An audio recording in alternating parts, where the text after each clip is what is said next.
single family homes are a great place to get started, but the reality is you're never going to see billionaires in this space because of the scale problem. I Yep. mean, unless you create a fund and that's what you do, but in most cases, a lot of people start here and then they hit a cap where it's like, all right, banks won't give us some more money, so let's go figure out other ways.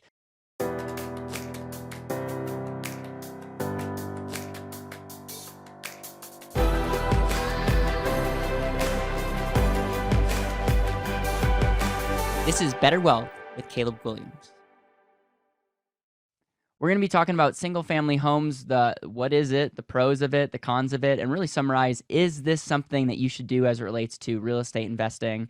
I am here with Matt Fore, the producer of Ice Cream with Investors, a podcast that's helping people get super clear on real estate investing, and I highly recommend you go check his show out. So, Matt, when we talk about single-family homes, this is something that's by far one of the most popular things when people think of real estate investing. Even, like, I just want to say, like, Rich Dad, Poor Dad, all right? The book that everybody reads and then decides they're going to be real estate investors. When people think of real estate, I promise you, majority of people are thinking about going and buying a home and, selling it or buying a home, putting in a tenant in it, and it's like that's what it is. So why don't you break down, like, what is it, number one? And then I really want this series to be real, like, here are the pros. But then I also want, like, to share the cons. And then I want people to walk away saying, I actually want to pursue this, or I'm going to pass. I'm not going to get into the thing that I thought I wanted to get in before I listened to the show. Yeah, as we go through each one of these, each one of them is going to have pros and cons, right? So just because one of these niches has a con does not mean it's worth investing. You just should know about the cons before you get involved with them. So I would agree with your point. Everybody reads Rich Dad, Poor Dad, and they think I need to get involved in real estate. And when I first got started in real estate, I just thought, oh, you buy a house or a condo or a townhome and you slide someone in there. And that was all you could do as a real estate investor. All the companies did all the bigger stuff. We'll go through those later, but the real pro of buying single family home is it's easy to adopt. Yeah. It's pretty straightforward from a management standpoint. The financing is really easy to get. So conventional financing is super easy to get. You can walk into any bank. And then supply. So let me just break that down. So easy to adopt. And what I mean by that is a barrier to entry and to operate. So you have expenses, which is your mortgage, your property manager, your taxes, your insurance, your OPEX for repairs and CAPEX and things like that. And then you have your revenue. If there's a difference and it's higher, that means you have positive cash flow. It's pretty cut and dry. How do you go find a tenant? You can post on Craigslist, slide in a tenant. The market is endless there. It's just easy to adopt. It's pretty straightforward.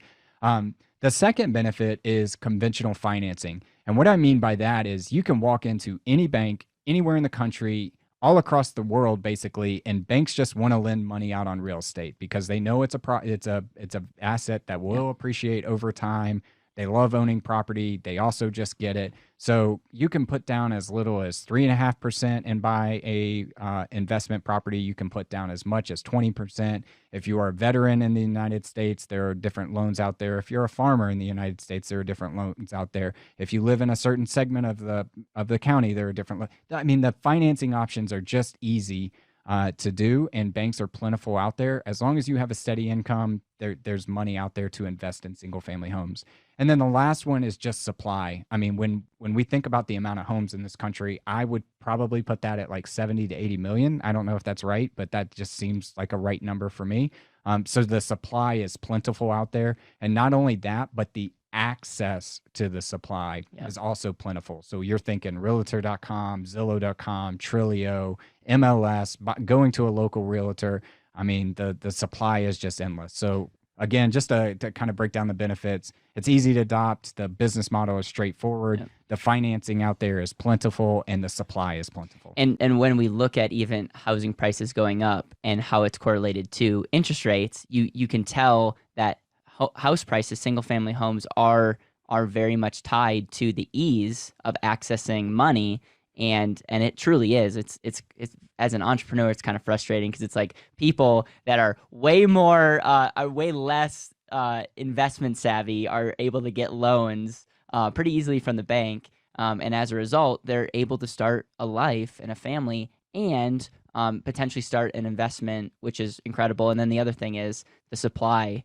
I mean, the ability to go onto the internet and be able to look at any place, anywhere, and to be able to take up a list of properties, that's incredible. And then the amount of realtors is also pretty insane. So those are the benefits.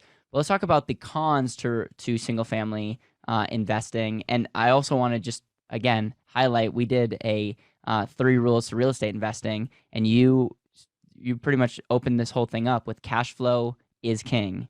Cash flow is the thing that makes good deals or bad deals. And so, with that in mind, let's talk about the cons. Yeah, so there were really 3 cons that I can think about. One is competition. 2 is a single point of failure. We'll get into what that means. And then 3 is scale. So to start with competition, the competition is high. Anytime there is a low barrier to entry to something, that means it's easy to get into, then the competition is going to be high. So not only are you competing with other real estate investors out there, but you're also competing with other families, other people trying to buy homes. And so people get emotionally attached to homes and will bid up the price. And all of a sudden, it doesn't make sense for your investment philosophy because it doesn't cash flow. The competition is just really high. The second one is a single point of failure. And what I mean by that is one door, one tenant. If there's no tenant, then you still have a single door to pay for through mortgage, taxes, insurance, and things like that. So we'll get into other models that say we have multiple doors and multiple tenants and multiple streams of income that can offset expenses and things like that. But then the point I'm trying to make here is that if you don't have a tenant in that home to pay you rent, then ultimately the bank still wants their money back that you're going to have to pay for. So one door, one tenant, single point of failure is pretty bad. And then the last is just scale. And what I mean by that is when you go into a bank and you get a loan, most banks don't keep that on their balance sheet. They actually sell that off because Fannie and Freddie are 2 institutions out there that back the loans, they guarantee the loans. And at a certain point, Fannie and Freddie don't want to give you any more money because they recognize what you're trying to do. I think that mortgage, you can only have like 5 to 10 mortgages out there, depending on if it's Fannie or Freddie, before they won't support the loan anymore, which means you can't walk into JP Morgan, Bank of America, or these big institutions and say you want a loan because they look at it and say, well, I can't sell that to someone else and I don't want to take on any more risk, so I'm out of it. And really scale too is DTI ratios. So your debt to income ratios get out of whack and all of a sudden they don't want to support that either. The last piece of scale is really the multiple streams of income and the quality of property manager you're going to get. So when I say multiple streams of income, I think about one of my units had an HVAC go out in 2020 and it cost me $5,000 to replace. That was the cash flow for the entire year on that property, right? Whereas if I own a big apartment complex with 100 doors and a door needs repaired on it, for instance, I have 100 doors to come back and repair that. And then the property management side of the scale, usually it's a tough job to manage single family properties for property managers because they're driving all over town to do repairs. They got multiple tenants and different bank accounts and different investors and all that kind of stuff. So the scale is really you're not dealing with, I mean, there are good property managers out there, but not somebody that's an institutional quality. Yep. I want to highlight 2 things on the cons. So competitive, and I love that you bought it. Like you're competing with people that are emotional. There might be selling their lifetime home and they might think it's worth X, Y, or Z, or you're competing with people that just like their whole American dream is to get home.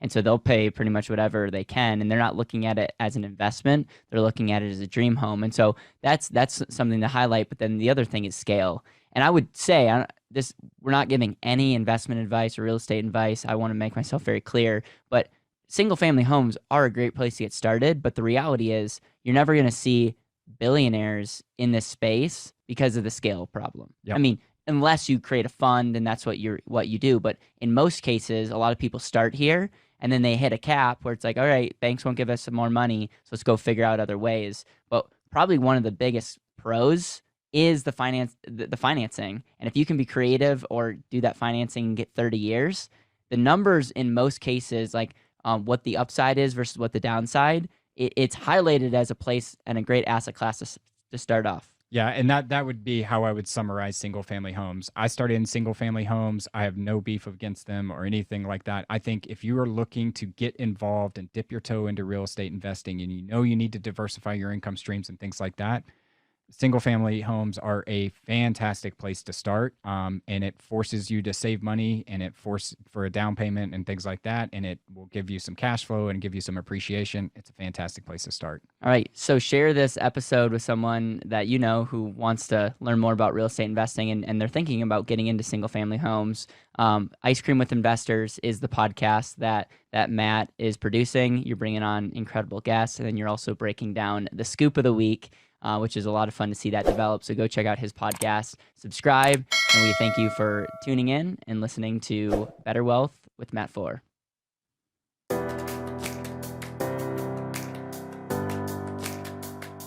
Thank you so much for listening to the Better Wealth podcast. It would mean the world to me if you could hit subscribe, leave a review, and share this with the people that you know and love.